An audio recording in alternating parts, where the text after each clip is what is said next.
آسمان سے گرے کھجور میں اٹکے فتح گڑھ چھاؤنی سے فرار ہونے والے پاکستانی فوجی افسروں کو یہ محاورہ تب سمجھ میں آیا جب وہ ایک کے بعد دوسری مشکل میں پھنستے چلے گئے۔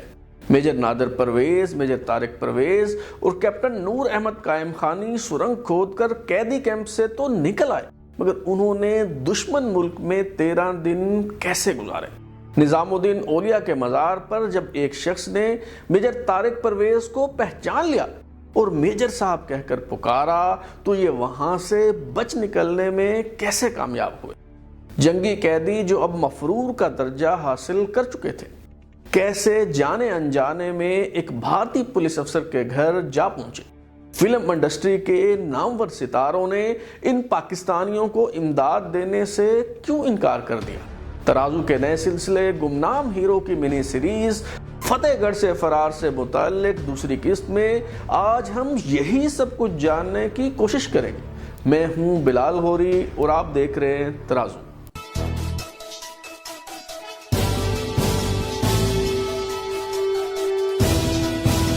میجر نادر پرویز اور ان کے ساتھی مسلسل 9 گھنٹے انتظار کی سولی پر لٹکے رہے اور پھر انہیں واپس بیرک میں جانے کی اجازت دے دی گئی تو معلوم ہوا کہ سرنگ کا سراغ نہیں لگایا جا سکا۔ چند روز بعد پھر پکڑے جانے کا خوف لاحق ہوا۔ بھارتی فوجی غسل خانوں کا معائنہ کرنے آئے تو کھدائی کا عمل جاری تھا۔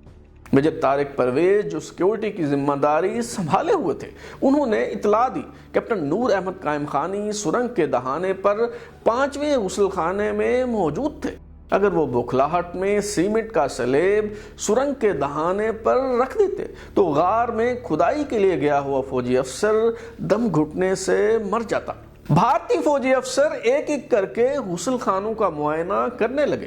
میجر طارق پرویز نے کہا کہ 5ویں غسل خانے میں تو کوئی نہا رہا ہے۔ کیپٹن نور احمد قائم خانی نے بالٹی سے ایسی آوازیں نکالنا شروع کر دی جیسے واقعی کوئی نہا رہا ہو۔ یوں معائنے کے لیے آئے بھارتی فوجی واپس چلے گئے۔ کیپٹن نور احمد قائم خانی اپنی یادداشتوں پر مبنی کتاب فتح گڑھ سے فرار میں لکھتے ہیں کہ اگست کے آخری ہفتے تک ہماری سرنگ خاردار تار کی آخری باڑ سے 7-8 فٹ آگے نکل گئی۔ ہم اوپر سے اندازہ لگا لیا کرتے تھے کہ سرنگ کہاں تک پہنچی ہے۔ ہمارے اندازے کے مطابق سرنگ سطح زمین سے 8 فٹ نیچے تھی۔ آخر میں ہمیں اسے اوپر کو یعنی عمودی لے جانا تھا اور اوپر کو دہانہ کھولنا تھا۔ ہم نے سوچا کہ 8 فٹ گہرائی سے اوپر چڑھنا ممکن نہیں ہوگا، چنانچہ ہم نے سرنگ کو زمین سے کچھ زاویے پر اوپر لے جانا شروع کر دیا تاکہ یہ کنویں کی طرح عمودی نہ بنے، ڈھلانی بنے۔ پھر ہم نے فیصلہ کیا کہ زمین 3 یا 4 فٹ رہ جائے تو اسے عمودی کر دیا جائے۔ ستمبر 1972 کا مہینہ شروع ہو چکا تھا۔ سرنگ کی کھدائی کا منصوبہ مکمل ہونے کے قریب تھا۔ 16 ستمبر کے دن دوپہر کو جب سنتری آرام کر رہے ہوتے تھے تب یہ منصوبہ بنایا گیا کہ ایک چھوٹا سا سوراخ کر کے دیکھا جائے کہ سرنگ کا دہانہ کہاں کھلتا ہے۔ جہاں سرنگ کا دہانہ کھلا وہاں 3 سے 4 فٹ تک بلند گھاس تھی جو چھپنے میں مدد فراہم کر سکتی تھی۔ فیصلہ ہوا کہ کوئی وقت ضائع کیے بغیر 17 ستمبر 1972 کی رات سرنگ کے راستے فرار ہوا جائے۔ فیصلہ کن وقت آ چکا تھا۔ تمام تیاریاں مکمل تھی۔ میجر نادر پرویز، میجر طارق پرویز، کیپٹن نور احمد قائم خانی، کیپٹن ظفر حسین گل اور لیفٹیننٹ یاسین نے اپنے سادہ لباس پہلے سے تیار کر رکھے تھے تاکہ سرنگ سے نکلنے کے بعد قیدیوں والے لباس اتار پھینکے جائیں اور یہ نئے لباس پہن لیے جائیں۔ فرار ہونے والے فوجی افسروں نے دیگر ساتھیوں سے الوداعی ملاقاتیں کی اور شام کی حاضری مکمل ہونے کے بعد سرنگ میں داخل ہو گئے۔ سب سے آگے میجر نادر پرویز تھے، ان کے بعد میجر طارق پرویز، پھر کیپٹن نور احمد قائم خانی اور دیگر افسر۔ یہ سب لوگ رینگتے ہوئے غار کے دوسرے دہانے تک پہنچے۔ میجر نادر پرویز تو بآسانی سرنگ کے دہانے سے نکل گئے، لیکن میجر طارق پرویز پھنس گئے کیونکہ غار کا دہانہ بہت چھوٹا تھا اور میجر طارق پرویز صحت مند تھے۔ باہر میجر نادر پرویز تھے اور سرنگ میں کیپٹن نور احمد قائم خانی۔ ان دونوں نے آگے پیچھے سے کھینچ اور دھکیل کر خاصی دھینگا مشتی کے بعد میجر طارق پرویز کو باہر نکالا۔ باہر نکل کر معلوم ہوا کہ سنتری ان سے بمشکل 15 گز دور کھڑا ہے اور قریب ہی سنتریوں کے خیمے سے آوازیں بھی سنائی دے رہی ہیں۔ غار کے دہانے سے نکلنے کے بعد یہ افسر 5 اور 2 کی ٹولیوں میں تقسیم ہو گئے۔ میجر نادر پرویز، میجر طارق پرویز اور کیپٹن نور احمد قائم خانی پر مشتمل ٹولی نے فوجی انداز میں کرالنگ کرتے ہوئے محتاط انداز میں آگے بڑھنا شروع کیا۔ یہاں یہ سوال پیدا ہوتا ہے کہ جب سرنگ کھود لی گئی تھی تو صرف 5 فوجی افسروں کے بجائے سب ہی ایک ساتھ فرار کیوں نہ ہوئے؟ کیا وہاں رہ جانے والے فوجی افسر ڈرپوک تھے یا پھر آزادی کے مفہوم سے ناآشنا؟ حقیقت یہ ہے کہ وہاں رک جانے والے فوجی افسروں نے اپنے ساتھیوں کے لیے قربانی دی۔ اگر سب ایک ساتھ باہر نکلتے تو کوئی بھی فرار ہونے میں کامیاب نہ ہوتا، بلکہ زیادہ تعداد میں ہونے کی وجہ سے وہ بہت جلد پکڑے جاتے۔ ایک اور بندوبست یہ کیا گیا تھا کہ جب میجر نادر پرویز اپنے ساتھیوں کے ہمراہ سرنگ کے راستے فرار ہوئے تو قیدی کیمپ میں موجود پاکستانی افسروں اور جوانوں نے بے تکا شور شرابہ اور غلغہ پاڑا کرنا شروع کر دیا تاکہ سیکورٹی پر تعینات بھارتی فوجیوں کی توجہ کیمپ کے اندر کی طرف مرکوز رہے اور وہ باہر کی طرف دھیان نہ دے پائیں۔ میجر طارق پرویز اور ان کے باقی دونوں ساتھی گھاس میں رینگتے ہوئے 70-80 گز دور نکل گئے تو فائرنگ رینج شروع ہو گئی۔ وہاں انہوں نے کپڑے تبدیل کیے اور سڑک پر بااعتماد انداز میں چلنے لگے۔ میجر نادر پرویز اور ان کے ساتھی نکلتے ہوئے حجام کی بال تراشنے والی مشین لے آئے تھے، اس لیے سب سے پہلے مونچھیں اور داڑھی صاف کی۔ کیپٹن نور احمد قائم خانی کی بیان کردہ رودات کے مطابق نالا اور پھاٹک عبور کرنے کے بعد راہ چلتے شخص سے ریلوے اسٹیشن کا پتہ معلوم کیا۔ وہاں پہنچ کر انہوں نے ٹرین کا انتظار کرنے کے بجائے رکشہ لیا اور قریبی ریلوے اسٹیشن فرخ آباد چلے گئے تاکہ وہاں سے ریل گاڑی میں سوار ہو سکے۔ لکھنؤ جانے والی ریل گاڑی کی آمد میں ابھی کئی گھنٹے باقی تھے اور پھر معلوم ہوا کہ ٹرین لیٹ ہو گئی۔ انتظار کی یہ گھڑیاں بہت کربناک تھیں۔ ہر قریب آتا شخص سنتری محسوس ہوتا۔ آخرکار 12:30 بجے گاڑی کے انجن کی لائٹ دکھائی دی تو یوں لگا جیسے آزادی کا سورج طلوع ہو گیا۔ میجر نادر پرویز، میجر طارق پرویز اور کیپٹن نور احمد قائم خانی گاڑی میں سوار ہو گئے اور ٹرین کے روانہ ہونے پر سکھ کا سانس لیا۔ کچھ دیر بعد گاڑی پہلے ریلوے اسٹیشن پر رکی تو وہ ہکے بکے رہ گئے کیونکہ جہاں سے وہ بھاگ کر آئے تھے ریل گاڑی پھر انہیں وہیں لے آئی تھی۔ اب وہ فتح پور ریلوے اسٹیشن پر تھے۔ 5 منٹ بہت قیامت خیز تھے، مگر ٹرین چلی تو سب کی جان میں جان آئی۔ شومی قسمت کہ گاڑی اسٹیشن سے نکل کر ایک بار پھر رک گئی۔ انہیں لگا کہ اب تو خیر نہیں، بھارتی فوج کو ان کے فرار کی خبر ہو گئی ہوگی، اس لیے ٹرین رکوائی گئی ہے۔ باہر سے کسی نے بڑبڑاتے ہوئے کہا، ریل گاڑی کا انجن خراب ہو گیا ہے۔ 40 منٹ کی بے یقینی کیفیت کے بعد ریل کی سیٹی نے میجر نادر پرویز اور ان کے ساتھیوں کے چہروں پر مسکراہٹیں بکھیر دیں۔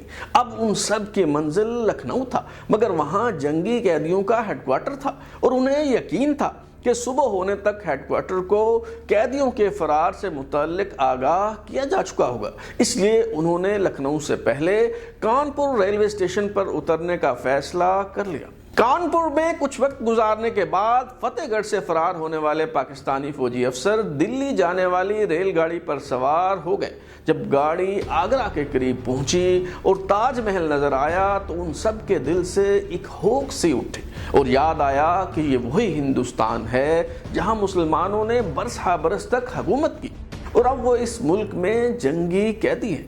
دلی ریلوے اسٹیشن پر اترنے میں پکڑے جانے کا اندیشہ تھا، اس لیے انہوں نے سابقہ حکمت عملی کے تحت کسی چھوٹے سٹاپ پر اترنے کا فیصلہ کیا اور نظام الدین اولیا ہالٹ اسٹیشن پر گاڑی سے نیچے اتر گئے۔ اب ان کے پاس 4 راستے تھے۔ ایک تو یہ کہ نیپال کے ذریعے پاکستان پہنچنے کی کوشش کریں، یہ آسان راستہ تھا۔ بھارتی حکام وہاں انہیں تلاش کرتے اور ایسی صورت میں پکڑے جانے کا قوی امکان ہو۔ دوسرا راستہ کشمیر کا تھا، مگر اس علاقے میں کسی گائیڈ کے بغیر داخل ہونا حماقت ہوتی۔ تیسرا راستہ پنجاب کے راستے واگا بارڈر کے آس پاس سرحد عبور کرنا تھا، مگر یہاں سخت پہرے کے باعث شگاف ڈھونڈنا دشوار تھا۔